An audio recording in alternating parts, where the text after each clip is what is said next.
Gledalke in gledalci, lepo pozdravljeni. V našem studiu pozdravljam sekretarko Murskosoboškega območnega združenja Rdečega križa Aleksandro Nano Ritoper Rodeš, s katero se bova pogovarjali o vlogi humanitarne organizacije. Gospa Rodeš, lepo pozdravljena. Pozdravljeni.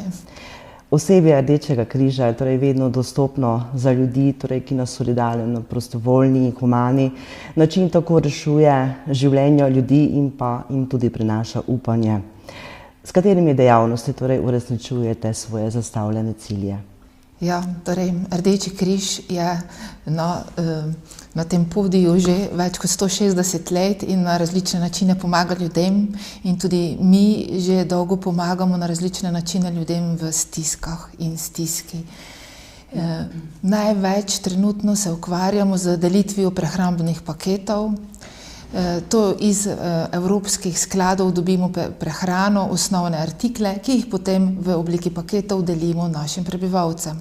Mi imamo okoli 2000 uporabnikov oziroma prejemnikov paketov in tako skupaj z družinskimi člani je to okoli 4500 uporabnikov, kar je kar veliko za naše območje.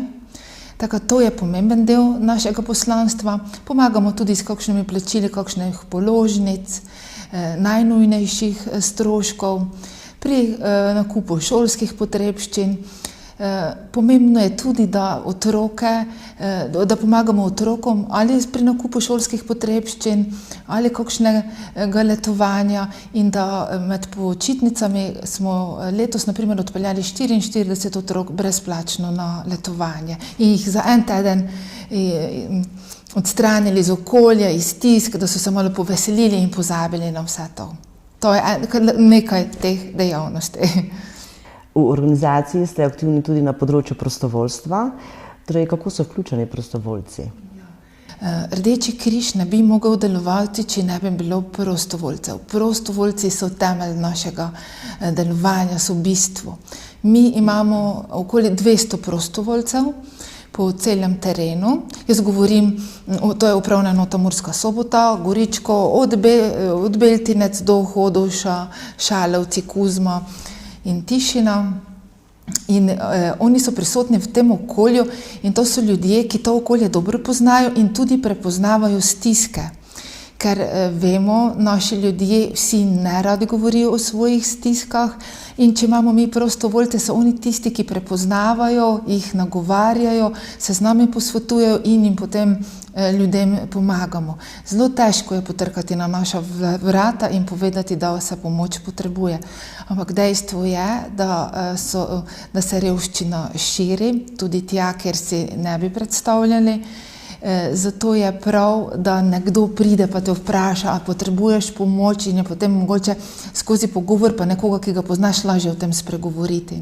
Naj povem, da ne samo brezposelni, tudi številni zaposleni se znajdejo v hudih stiskah danes. Še posebno, ko gre za mame in tudi očete samohranilce, ki ne morejo več pokriti vseh stroškov, ki jih morajo za otroka pa zase. Če se osredotočiva na krvodajalstvo, ki temelji na globokem humanizmu in tudi zavezanosti k solidarnosti do človeka, do bolnika, ki potrebuje kri, kako potekajo potem aktivnosti na tem področju? Ja, krvodajalstvo imamo kot eno javno pooblastilo. Mi skrbimo za krvodajalstvo, jih nagovarjamo, vabimo, organiziramo krvodajalske akcije. Nekaj jih je na transfuzijski postaji v Murskosoboški bolnišnici. Poleg tega pa tudi mi organiziramo po različnih krajih. To se nam zdi zelo pomembno, da odvzeme krvi pripeljemo k njim v bližino, da lažje pridejo na primer šolsko telovadnico in potem se cela vas zbere. In tudi župan ponavadi pride in je to kot en praznik za krvodajalce. Soočamo se namreč s tem, da krvodajalci odhajajo v sosednjo Avstrijo, kjer za protiplačilo oddajajo svojo plazmo. kar tudi potem gre v škodo nam, ker krvodajalstvo je najbolj humano in solidarno dejanje, kot ste rekli, saj se odločiš, da daješ del sebe in to brezplačno in ne veš, komu boš dal kri in kdo bo to kri potreboval. Ker mogoče boš ravno ti tisti, ki boš kri potreboval v naslednjem trenutku ali pa tvoj bližnji. V Sloveniji potrebujemo okoli 350 do 400 enot krvi na dan, kar ni malo. In zato smo angažirani vsi Rdeči križi območni, da pritegnemo krvodajalce in skrbimo za njih. Torej, krvodajalci lahko dajo nad 18 pa pod 65, ženske 3-krat na leto, moški pa 4-krat. Tudi ne moreš non-stop dajati kri. Vsi, ki dajo kri, so pod strogim nadzorom, jih pregleda zdravnik. To govorim za krvodajalstvo pri nas. In zato zelo pozorni smo do njih in skrbimo tudi za njihovo zdravje. Po drugi strani tudi skrbimo za priliv mladih, jih nagovarjamo v srednjih šolah, ko so polnoletni, pripravimo predavanje in jih odpeljamo tudi, da skupaj dajo kri, takrat so malo mogoče bolj pogumni in večkrat se za to odločijo. No, naj povem, da smo ravno včeraj v Pomurju dobili 2 nova viteza krvodajalstva. To pomeni, da postaneš, ko 100-krat daruješ kri. To je pa že lep dosežek. Je v zadnjem času opaziti potem trend povečevanja krvodajalcev? Ne, lahko bi govorili glih obratno, je zmanjševanje, razlogov za to je več. Eden od teh je tudi za staranje prebivalstva, da nad 65 ne moreš več dati kri. Vzrok je tudi to, ko se mladi grejo v Ljubljano, se ne vračajo. Poleg tega pa tudi v sosednjo Avstrijo hodijo dajati plazmo, kar ni krvodajalstvo, naj poudarim, in zato se trend malo manjša. Še vedno pa mi zadovoljimo vse potrebe slovenskega zdravstva s krvjo. Ne želimo pa tekmovati, da bi čim več krvodajalcev imeli, ampak toliko, koliko pač potrebujejo. Če pride primer, kakšna operacija, več ali nesreča ali kaj takšnega, potem mi dodatno pokličemo po krvnih skupinah krvodajalce. Ne pa, da bi si delali prevelike zaloge. Ali ste dejavni tudi pri kakšnih naravnih nesrečah? Ja, tudi to je ena od naših nalog, da pomagamo, da nudimo prvo pomoč. Nekoč, ko se je Rdeči križ ustanavljal, so nudili prvo pomoč ranjencem na bojiščih, ne? Ampak potem se je to obdržalo, da pomagamo tudi ranljivim skupinam oziroma tistih v naravnih nesrečah. Letos sicer ni bilo tako hudo, vsi se pa dobro spomnimo lanskoletnih neurij, poplav in neurij, ki so tudi zaznamovale naše prebivalce. Pri nas, jaz rada pravim, pri nas ni bilo tako hudo, da bi komu odneslo hišo ali streho, je pa veliko ljudi utrpelo škodo, saj so imeli poplavljene kleti. Ta vlaga je ostala v hiši in se širila tudi potem, ko je voda odtekla. Marsikdo mi je rekel, ja, voda nam kar teče, še po nekaj mesecih posušimo, pa spet priteče. In mi smo se že v lanskem letu zelo angažirali pri ljudeh in jim pomagali na različne načine, ali z vrednostnimi boni, s plačilo položnic za elektro, naprimer, ali pa smo jim pomagali pri sanaciji hiše. Mislim, da je bilo lansko leto 150, okoli 150 teh, ki smo jim pomagali. Ampak dejstvo je, da ta voda ne odteče tako hitro in tudi letos so ljudje poročali, da jim je vlaga in tudi plesen šla po celi hiši in po celem stanovanju, tako da so bile naknadne sanacije spet potrebne, ne? Tako smo še tudi letos pomagali pri tem, da so se ljudje sanirali in koliko toliko uredili hiše spet za bivanje. Tega je bilo res veliko, tako da ja, tudi v naravnih nesrečah pomagamo ali pa pri kakšnih požarih. Ko pride do požara, ljudje ponavadi izgubijo hiše, morajo se razseliti in tudi mi smo tisti, ki pač damo pač našo žiroračun oziroma tekoči račun in potem se prostovoljni prispevki zbirajo na našem računu, celoten znesek, ki se nabere, pa ga potem nakažemo ne tistemu, ki je imel požar, ampak pač izvajalcem del. Tako včasih kdo vpraša, ja, koliko si vzamete, nič si ne vzamete, čist celi znesek gre.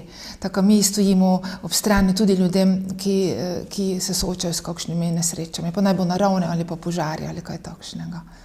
Kako se pa potem prostovoljci vključujejo v vašo humanitarno organizacijo? Ja, moram povedati, da imamo mi prostovoljce, ki so že desetletja z nami in ki čutijo z Rdečim križem in nam pomagajo na različnih področjih, predvsem pri delitvi prehrambnih paketov.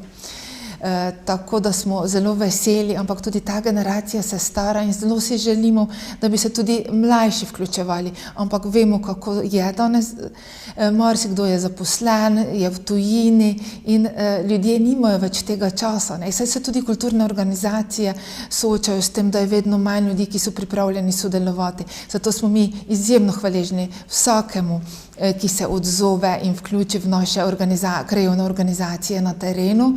Je pa tako, da se tudi prenaša iz roda v rod, nekaj, če so starši so potem starši in potem tudi mladi prevzemajo te vrednote in pomagajo.